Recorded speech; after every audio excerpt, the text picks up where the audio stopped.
morning, everybody. Good I'm morning, Karen Place. I'm not only your hostess this morning for Saturday Matters, I'm your speaker.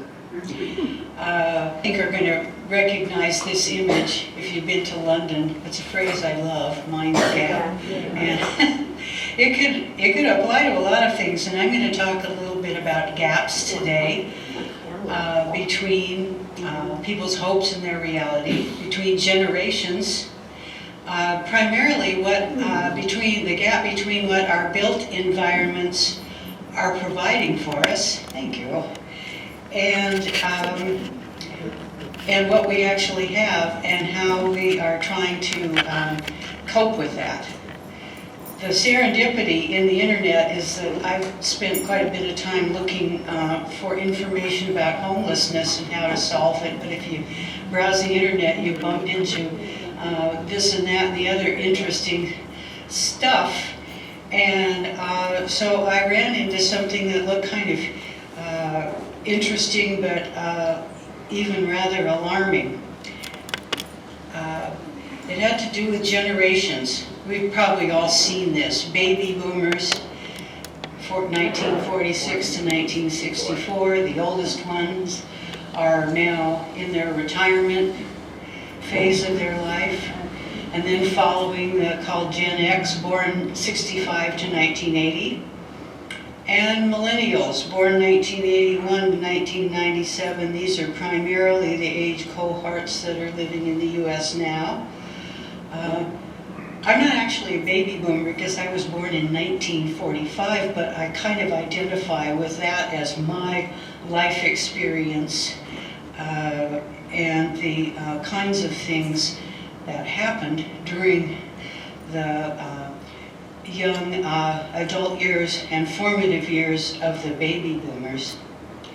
And I found some interesting information about how the U.S. housing market is going to affect baby boomers in century 21.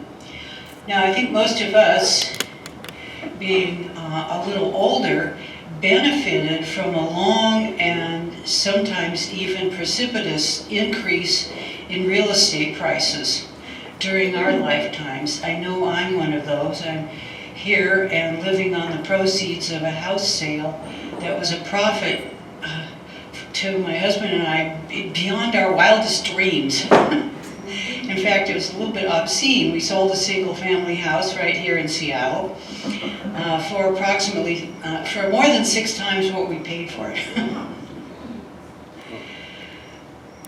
But here is what kind of caught my attention and even looked rather alarming. I read this article called The Great Senior Short Sale, or Why Policy Inertia Will Shortchange Millions of America's Seniors. And seniors is referring primarily to the 1946-1964 birth date. This is a 57-page article, very dense with charts and data. So it looked very persuasive, but there's no hope to do more than just kind of give you a few bits of the highlights. He's talking about the possibility of a short sale on property that seniors own, which is a sale of real estate in which the net proceeds fall short of paying the debt secured by the property, otherwise known as underwater. But as applied, and the more likely scenario, is selling one's home for much less than one hoped, and perhaps less than the inflation-adjusted purchase price, or not being able to sell at all. This looks like a dire prediction. Are there millions of seniors in this country facing a relatively impoverished retirement because that might happen? So I explored this a little further, and this was one of the themes. Demands supply, which of course we all know has been driving the housing market, and the imminent housing mismatch. Here's what he said. There will be 13 million more senior homeowners between 2018 and 2038 than all other households combined. Now, okay, bear in mind, this is heavily documented, lots of footnotes and everything, so he's got a lot of evidence to back up this. And there are not enough younger or upsizing households to acquire homes, of aging or downsizing households, even if millions of seniors are able to age in place. And the housing market is now being driven by an increasing preference for living in walkable communities with mixed uses. There's been some certain amount of romanticism about aging in place. I know AARP, I get their magazine, probably a lot of you too. And I never warmed up to that idea much. Even though I loved the home we lived in, it just didn't seem very feasible. For one thing, you had too many stairs, and that was getting increasingly difficult for my husband. But just imagine trying to do that in a big McMansion suburb, which is totally car dependent. You have a giant house, maybe a small 1 or 2 person household. It's just not a realistic future most people envision. And the potential home buyers, Generation X and millennials, they find it difficult to buy homes. There's a lot of reasons for this, and probably most of us are familiar with them. But they are not interested in buying these big suburban McMansions. That's not the only thing, not McMansions, but the kind of homes that people used to buy in their younger years to raise families in. Well, the average household size is smaller now. The demand for houses tends toward the smaller houses. Here's what his data showed him. As you've heard the saying in real estate, there's 3 important things about it: location, location, and location. These are counties that are determined to be at risk for seniors making a short sale of their property. And this is kind of concerning because home ownership has been the one way for the middle class to build wealth. Stocks and bonds and so forth, but home ownership has, since the post-war period especially, been a very reliable way to do that. Well, you can see here it's very geographically dependent, and out here out west, and especially most of Washington State, we're going to escape most of this, or whether it's just that we're going to get hit after the rest of them, I don't know. But that's a kind of scary looking graphic. Now here on the flip side, the generation of people who are not seniors yet, they have a lot of disadvantages. There are lingering effects of the Great Recession, which had an effect on people's lifetime earnings and savings. There has been, as a consequence of that great meltdown in 2008, more stringent regulation of home mortgages. And I didn't put it down here, but there's another factor. The wonderful Trump era tax cut bill also put caps on the deduction of mortgage interest, which was like the one big middle class tax loophole. Well, now it's capped. They have high levels of student debt, many of them.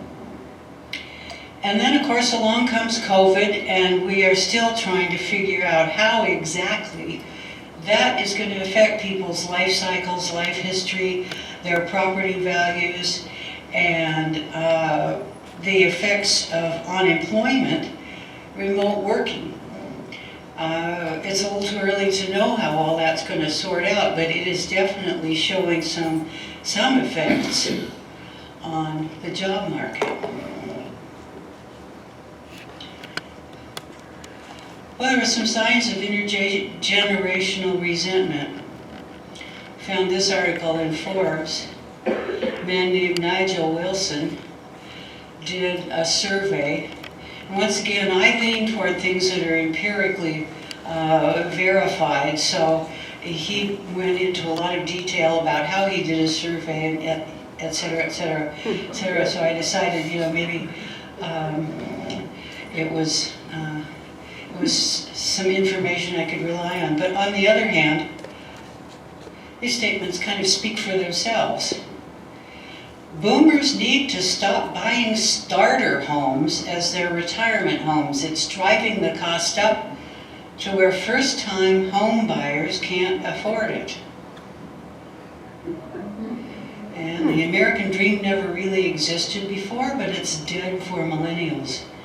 Boomers took advantage of many things, then got rid of these programs for us. I think it will get a lot better as boomers start to die off. That stings.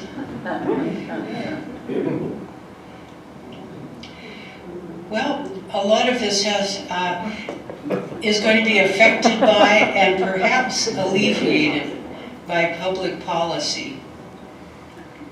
I gave a talk a few months ago about homelessness and showed how there was vast amounts of money and vast amounts of effort, and especially public money and public effort, to try to increase homelessness, so far without a lot of good effect.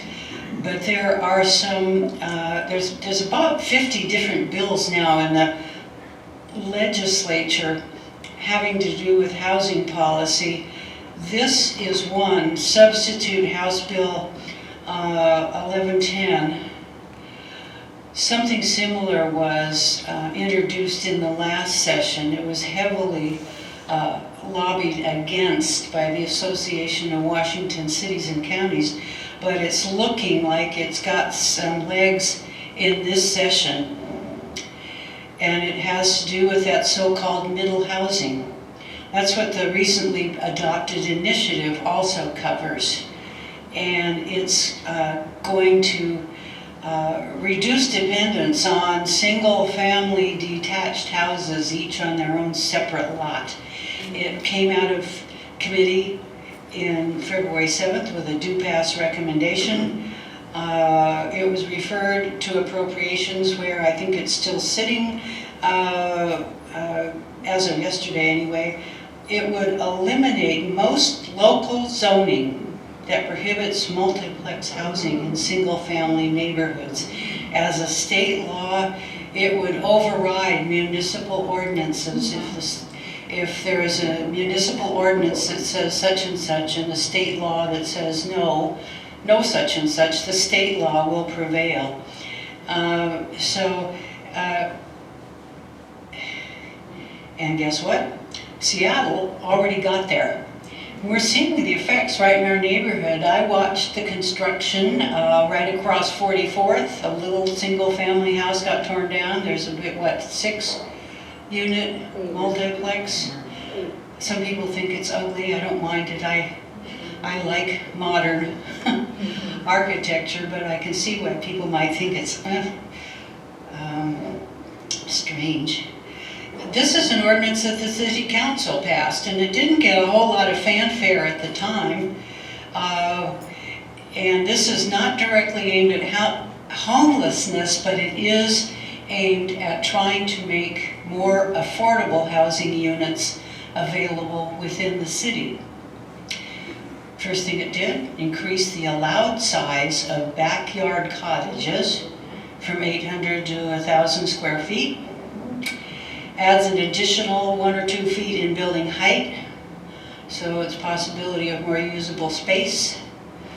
You could have 2 accessory dwelling units on property. These are also called sometimes mother-in-law units, backyard cottages, depending on whether they're attached to the house or like carved out of a space within the house. And it could be a total of 3, the original house and 2 additional units. It eliminates the rule that the property owner has to live somewhere on the site. So if you want to, like my husband and I, we had a large building out in our backyard. That was an art studio. We could have developed that into an accessory dwelling unit, rented both out. You know, if we wanted to be landlords, it would have been economically feasible. And rented it out and come to live here. It removed off-street parking requirement. That was the one that was caused the biggest fuss, which would potentially lower the cost. Because if you have to carve out space on the actual property for parking, it eliminates how much space you can devote to a building. The city's estimate is these changes would increase the supply of backyard cottages by about 2,400 units within a decade and decrease the projected number of teardowns of existing homes by about 450 units. So that has to do with infill in urban areas. The state law applies to cities and towns of, I think, 6,000 or more population. City of Seattle, of course, applies within the boundaries of the city of Seattle. But what about out there where the predictions are that the McMansions will be decreasing in value and perhaps even underwater?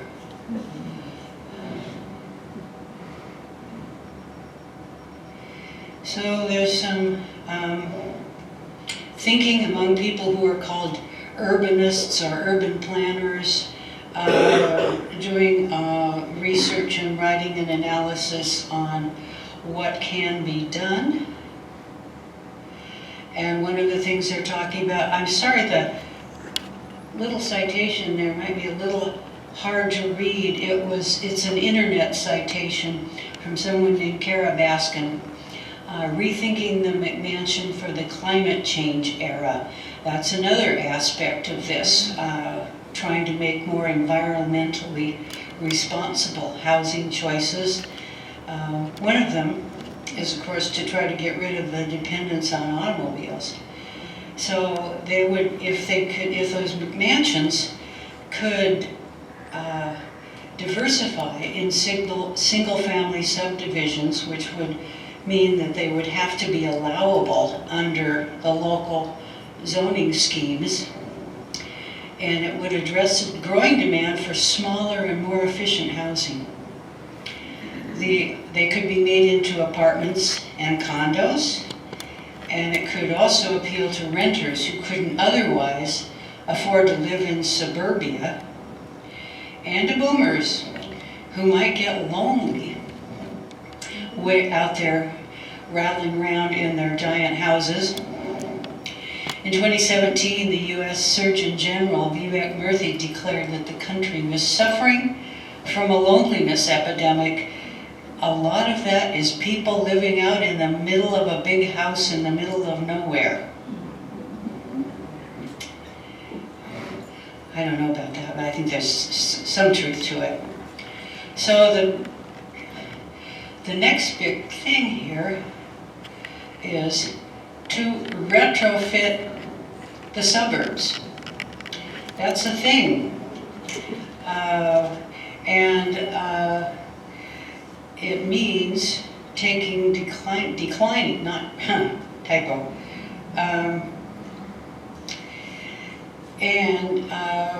taking shopping malls. We're probably all driven by shopping malls that have a vast acreage of asphalt and a great big, maybe empty, big box store way at the back of it, and repurposing them. Then we've been up to what used to be Northgate And now it's still under construction, so it's sort of hard to see how it's all going to turn out. But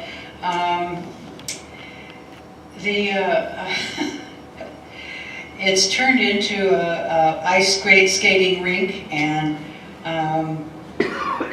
various other things, including a Virginia Mason clinic, where my husband and I have gone out.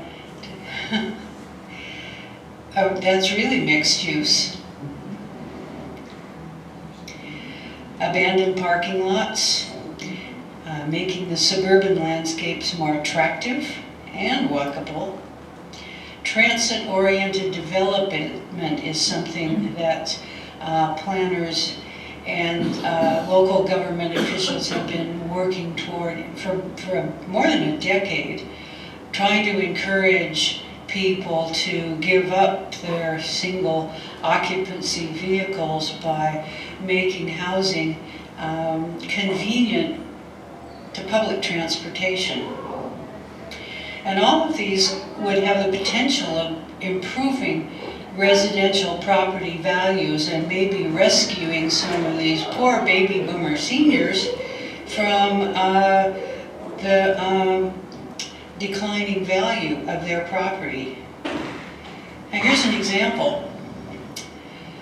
This one is Aurora Avenue North, a before and after. City of Shoreline, you can see on the left. It's not exactly a place where you'd want to take a stroll down the street and go, drop in a coffee shop and meet your friends for a chat. Enormous improvement in the second one, where they put some greenery.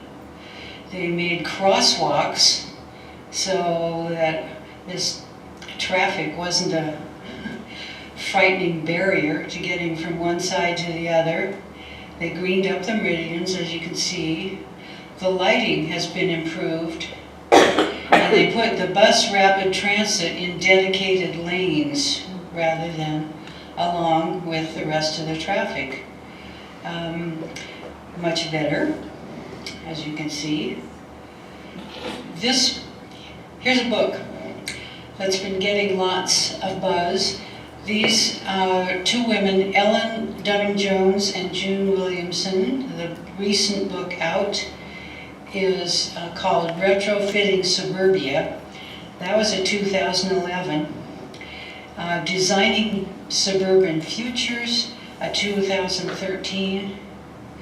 Arthur C. Nelson, the one I quoted before, the very densely footnoted 57-page research, and Emily Talon, editor, Retrofitting Sprawl, Addressing 70 Years of Failed Urban Form.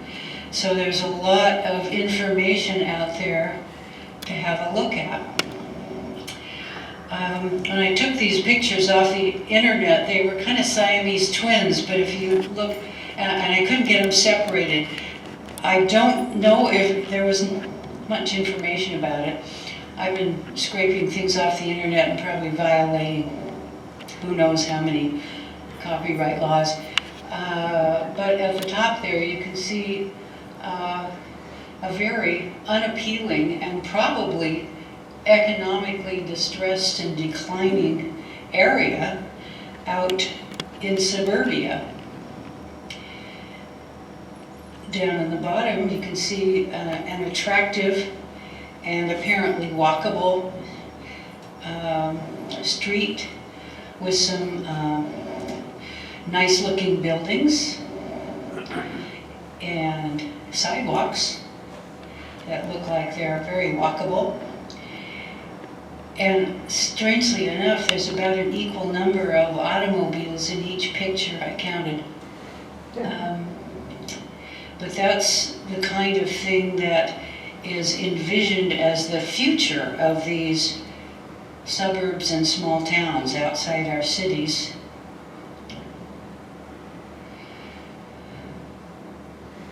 But have you seen those signs around? You probably have. when we were in our house, we used to get calls and postcards, and even a few times people knocking on the door saying, you know, we'll buy your house and we'll give you cash and it'll be fast. Yeah, so I see some of you nodding. It's called iBuying. The I standing for instant. And you see there on the right side, you call or submit your information, you know, if you see the phone number there. If you happen to be going to shop in the store called God's World, there's a big sign telling you we'll buy your ugly house. Yeah.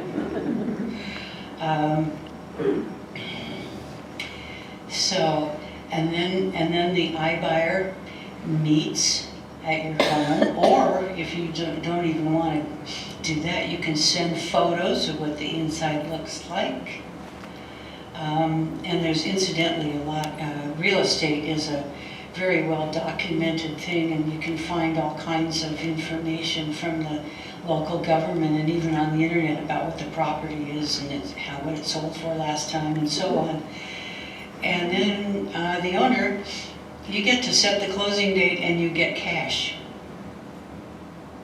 That's been going on for quite a while. It's nothing very new, but I'm beginning to find this a deeply disturbing trend, and some other people are too. I hope I'm wrong. Here's what iBuyers do. They're technology-driven property companies. They use automated valuation models, otherwise known as algorithms, to determine a home's value and make a purchase offer, and it's often as fast as 24 hours. The automated valuation model is computerized appraisal. You don't have to pay an appraiser to come out and walk around and measuring tape and all those things.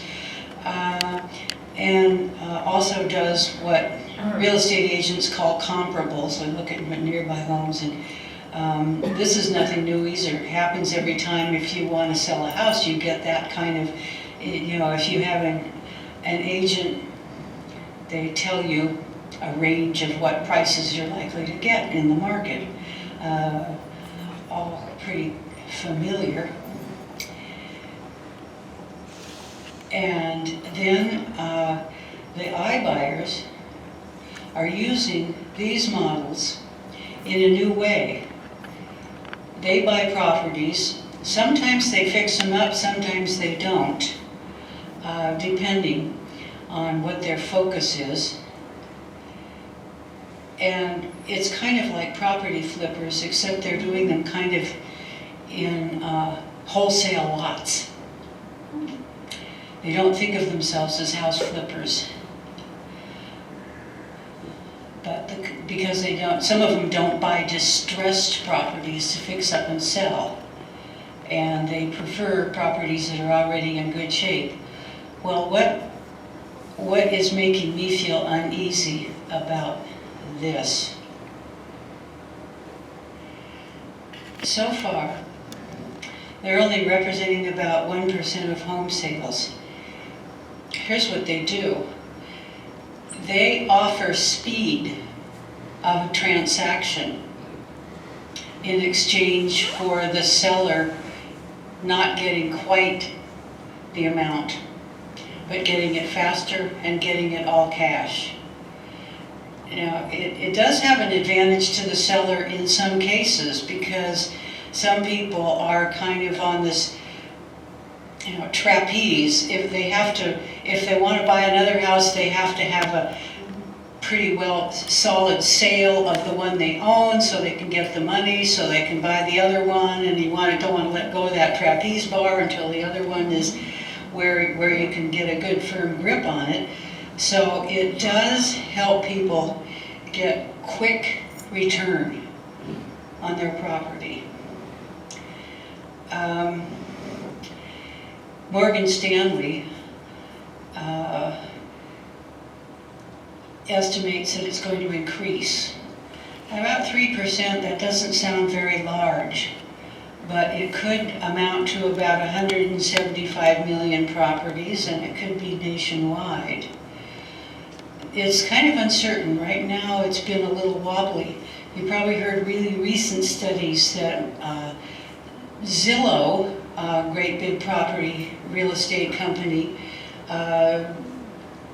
discontinued their iBuying division because it was losing money for them.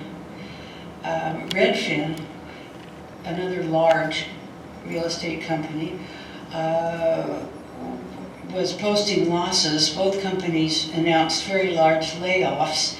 The property market is really kind of weird and uncertain right now. But here's the thing that is kind of uncertain to me about it. They can now, with technology, handle portfolios of millions of properties, and they can do it nationwide.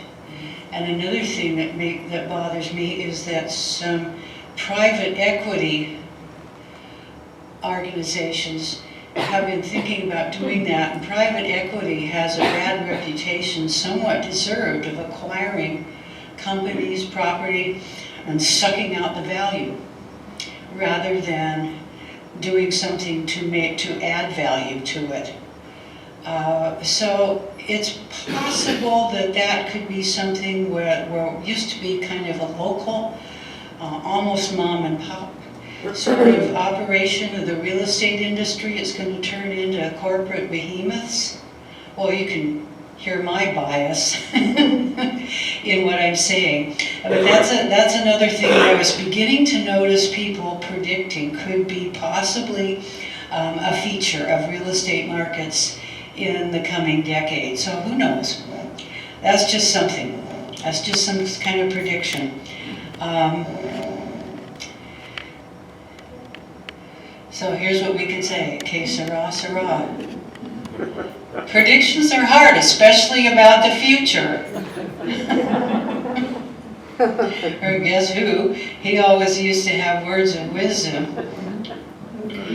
And that's my venture into crystal balling the property market. Be happy to hear if you have any comments or questions about this. And Maureen is there with her microphone.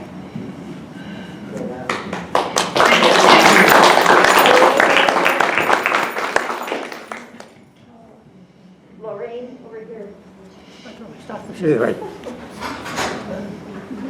Yeah, I moved here from a snob community of Enos Arden up in Shoreline, and there are about a dozen issues you brought up that are very relevant.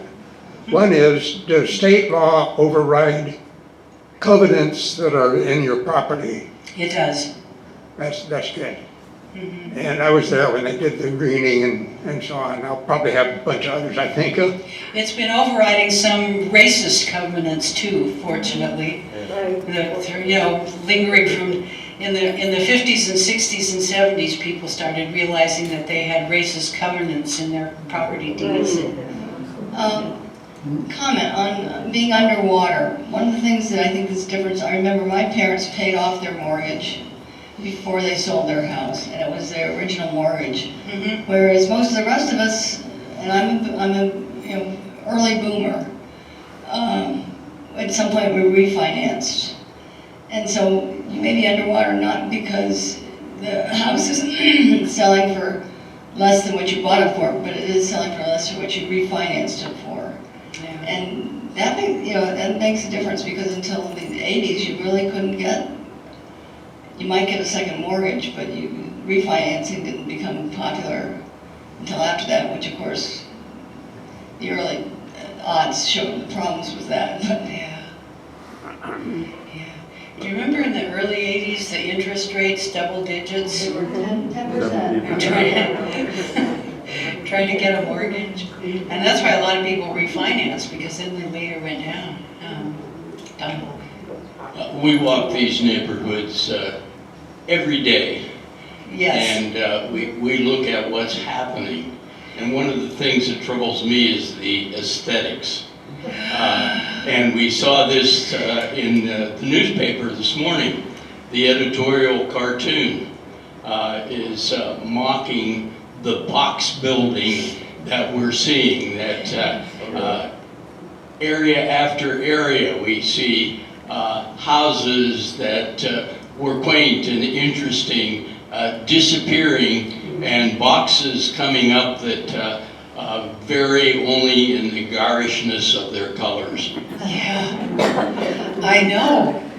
I know. Why do they have to be so ugly? Lorraine is, We're in the back here.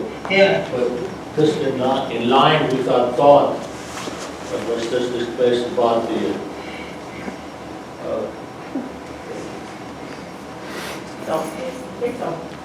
Thank you. Yeah, just in line, we also walk the road quite a bit, and we see these homes, these tower homes coming up. And my wife and I are talking about who are actually these homes built for. They're vertical. We've got a kitchen on the first floor, we've got a living room on the second floor, and a bedroom on the third floor. If you move in there and have kids later on, that's going to be an impossible situation really, because you're constantly moving up and down. So it's only for first-time buyers who are young and have good legs to go up and down. But beyond that, I don't know what these buildings are really suitable for. Yeah. Yeah. Al has his hand up, and did someone else? Okay, Al, guess it.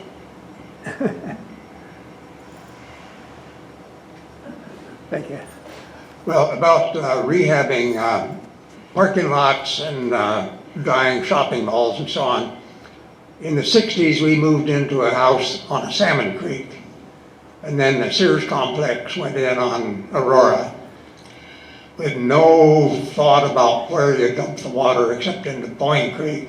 They tore it up, it's no longer a Salmon Creek. And there's a real opportunity in rehabbing some of these to not only do things economically, but really do some important environmental work. That's true. And I saw some very lovely pictures of big parking lots being turned into parks, and great big box stores turned into recreation centers, you know, with badminton courts and lots of fun things to do. Is it the housing issues that is leading to the abandoned parking lots, or is it really more the internet that is causing that? And on the flip side, we have shown during COVID that many industries can function quite well with people working from their homes. And would this perhaps serve to increase the stability of the single-family home that is located some distance from the workplace? It's a good point.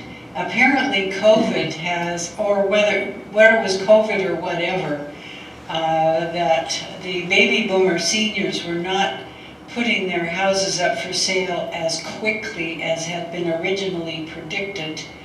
And that might be a factor. Working from home, COVID, the internet, yeah. Anyway, most people pretty much conclude the shopping mall is dead. The 1980s were peak shopping mall, and then they've been in decline. I don't think that those shopping areas are going to come back, No. even if we increase the population with multiple housing units. Yeah. So that's why people are thinking to repurpose them, which, you know, I say are good. Yeah. And I had a comment on working from home or whatever. I have a grandson who works for Amazon. And my son and family, including the grandson, went to Europe for a couple of weeks. And I asked, well, did they give Avery time off? Oh no, he never quit working. Yeah. Well, I have a niece who's living in Grenoble, France, and she's working for Fred Hutch here in Seattle.